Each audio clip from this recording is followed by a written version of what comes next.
our gun laws will change. A promise made is a promise kept. Less than a month after the worst mass shooting in the country's history, New Zealand is set to pass the most sweeping gun laws in decades. Hello, I'm Anand, Naidoo, and this is The Heat.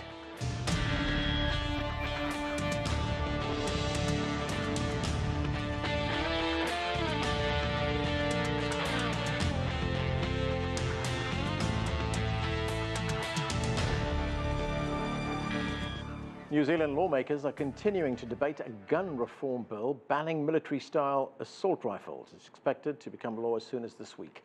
Meanwhile, a city and nation continues to heal. I spoke with the Mayor of Christchurch, Lianne Dalziel, and began by asking her how the community is coping. I think that people are still reeling, really. It's been such an enormous impact on our city. And such a significant outpouring of grief but love and compassion and kindness that has followed the event. In fact, it's kind of eclipsed the tragedy of the day. Has been this incredible sense of unity and coming together, and we've had really powerful expressions of forgiveness and love from our Muslim community, our Muslim brothers and sisters. It's been quite extraordinary. You know, I'm sure, Madam Mayor, if you talk to anyone anywhere in the world, most people would agree that New Zealand was the last place anyone could have expected this kind of violence. But what kind of impact has it had on a city like Christchurch? Has it forced you now to tighten up security measures, perhaps give more powers to the police and other law enforcement agencies? Well, we are a small country, so a lot of the things that cities do overseas are actually undertaken by our central government. So central government has moved really quickly, and the power of the incredible expression by our Prime Minister, the Right Honourable Jacinda Ardern, her approach to this has been to immediately move to change our gun laws. We feel that that was one of the reasons why we were particularly exposed. I mean, in Australia there was a mass shooting many years ago. They acted immediately. There was a mass shooting in New Zealand many years ago as well, and I was a Member of Parliament at the time, 27 years ago. They should have banned the semi-automatic rifles then. They did in Australia. This couldn't have been done in Australia. The shooter could not have amassed the guns that he did here. And so I've just heard on the radio this morning that they are planning to have the legislation passed by the end of this week. I actually travelled to Wellington last week to make a submission on behalf of the city to support the immediate change to our gun laws. Right, I want to talk a little bit more about those gun laws. As you point out, Prime Minister Ardern has moved very quickly to reform those gun laws. There is widespread support for her proposals. What kind of impact will it have in New Zealand?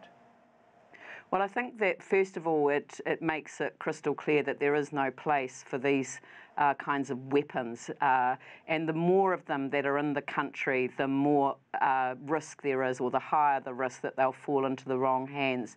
There are further changes to our gun laws that need to be made, but this is the one that was 27 years overdue. There was an intention to change the laws 27 years ago, and you know, we all look back and wonder whether we would have faced what we've had to face here in the city if the gun laws had been changed back then. So I think that there will be other changes as well. You know, we register the firearms owners, but we don't register the individual firearms. So we don't see when somebody is amassing what is an arsenal, as it was in this case. Right, and if you look at what happened in Christchurch in New Zealand, you have advocated a global approach to dealing with violent extremists like the alleged gunmen in New Zealand. What would that look like? What are you proposing? Well, I think that, one of the particular approaches that I've been advocating from the City of Christchurch, and I know that the government has as well, and Prime Minister Ardern has been very outspoken in relation to the role of social media. I mean, this was a horrific event that was live streamed, and, you know, Facebook took more time to take it down than the police took to arrest this individual, to ram his car and arrest him, take him into custody. And I just find that intolerable and unacceptable.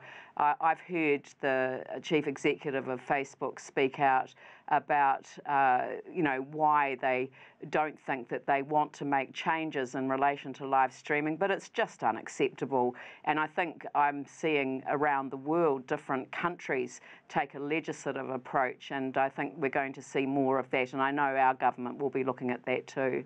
All right, Facebook has been severely criticised for that very long delay in blocking the live stream of the gunman. Has New Zealand made any kind of approach to Facebook to try and prevent this happening again? Yes, I believe that central government has been talking to other world leaders. So, Prime Minister Ardern has reached out to other world leaders. I think it is going to require a global response, and she has been taking a very strong initiative in that regard. I know that there are that the matter will appear on the agenda of international groupings of countries that will come together over the next few months. So I think it is time for a global response. From a city perspective, I've obviously reached out, and I've been reached out to by from city leaders around the world who've also experienced terrorism in their midst, and we too are looking at what we can do from a city level to make our cities safer and to perhaps no longer give comfort to the form of hate speech that drives the hatred that sits behind a crime such as this. This is not generated by any sort of rational thinking. It is hatred, pure and simple. And the response of our community locally has been one of absolute love, compassion and kindness. It's been the complete opposite of what drove the killings in the first place. There has been an outpouring of support from around the world for the people of Christchurch, for the people of New Zealand. You even received a letter from students who survived a mass shooting right here in Florida in the United States. In fact, you submitted that letter as part of your document to the parliamentary committee that was discussing gun law reforms. What does that mean to your community and to the country, actually? Well, that was really special to receive a message from the students and the teachers at Marjorie Stoneman Douglas High School in Parkland, Florida, because they came here. They came here last year. They actually connected with the Student Volunteer Army, which was the legacy of the earthquakes that hit Christchurch a number of years ago. And the Student Volunteer Army has continued. It is the largest and most successful club at our University of Canterbury, and they wanted to come and talk about leadership. You know, that they have taken a very strong and powerful position, around issues like gun control in their own country, and they wanted to talk to a group of students that had come together in the wake of disaster in order to explore the potential for young people taking a leadership role. And so to have them reach out to us after what has occurred here, it was incredibly powerful, and that's why I read their letter to the Select Committee. I'm sure that it will be quoted in the Parliament when the bill goes through its remaining stages. They very much are part of what will influence what will happen here. Now, you also met with the UN Deputy High Commissioner for Human Rights, Kate Gilmore. What was the message that she brought to you? Well, we've had an interesting conversation. We're going to have a further conversation today. Her initial response is, that there are a number of places in the world that have had the experience of dealing with an atrocity such as this and how to recover. Making sure that community stays at the centre of all that we do and that we look to co-create recovery environments with them is essential. And that's very much what we learned from our earthquake experience as well. So really she has reinforced that. We have a small but very strong Muslim community or series of communities here in Christchurch, and we need to find the right way to engage them in the recovery. But the recovery requires more of us across the board. So, and I'm not speaking for the Human Rights Commissioner, but for myself. I think it's really important that we look at ourselves and that we ask ourselves whether anything that we say or do gives comfort to those that might harbour extremist views or hate-filled views about people who they see as different, as who they see as them as opposed to part of us.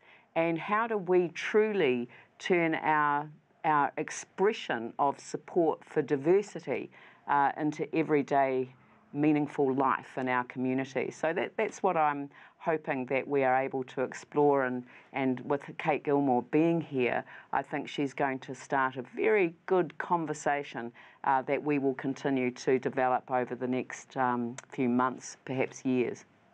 Madam Mayor, thank you so much for joining us. We wish you, your city, your community and New Zealand well. Thank you.